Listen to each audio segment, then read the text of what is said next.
একজনের ইনজুরিটা একটু বেশি, আরেকজনের ইনজুরি মোটামুটি ইনশাল্লাহ হয়ে যাবে। দুজনেরই এখানে আলহামদুলিল্লাহ যে চিকিৎসা দিচ্ছে এটাতে আমার বিশ্বাস ইনশাল্লাহ ভালো হয়ে যাবে। নরসিংদী কিছু রোগী আসছে, তার মধ্যে একটা বাচ্চা ব্লড ডেড ছিল, আরেকটা তার বাবা উনি সিরিয়াসলি ইনজিউর্ড। আমরা জানি না আল্লাহ তাকে বাঁচিয়ে রাখুক, এই সুযোগ প্রার্থনা করতে পারি আল্লাহর কাছে।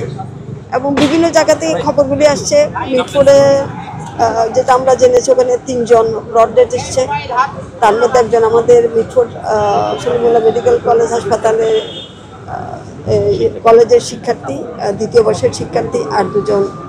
তো এরকম বিভিন্ন জায়গা থেকে আমরা ইয়েতে খবর নিলাম। গাজীপুর থেকে কিছু রোগী আসতেছে 4-5 জন, তারা ওখানে ইনজিউর্ড হয়েছে, তাদের প্যানিকের কারণে অনেকে ইনজিউর্ড হয়েছে।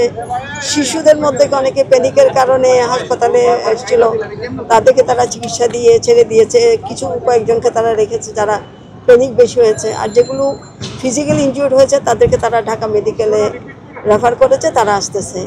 এই হলো আমার কাছে। তবে আমি বিশ্বাস করি এবং আল্লাহর কাছে শুকর করি যে এখানে যে মাত্রায় ভূমিকম্প হয়েছে হয়তো কাছাকাছি কারণে এই মাত্রাটা অনেক বেশি হয়েছে, কিন্তু টিভিতে যারা দেখলাম এটা 5.2, কিন্তু ইনজিউর্ডটা সে তুলনায় একটু বেশি হয়েছে।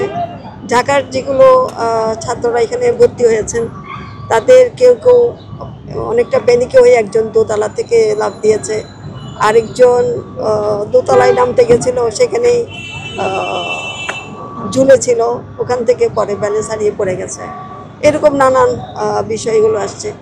আমরা সবাই মিলে চেষ্টা করি যাতে আমরা তাদের জন্য ভালো চিকিৎসাটা দিতে পারি, ভালোভাবে তারা তাদের নিজ নিজ বাসায় ফিরে যাক, এটাই আমরা সবগুলো বলেছি যাতে চিকিৎসার কোনো ত্রুটি না হয়। এবং সেটা আপনারা তো দেখছেন, এখানে যারা ভর্তি হয়েছে আলহামদুলিল্লাহ তাদের তো চিকিৎসা চলছে, এবং সবগুলো হাসপাতালে এগুলো বলা, সরকারি হাসপাতাল।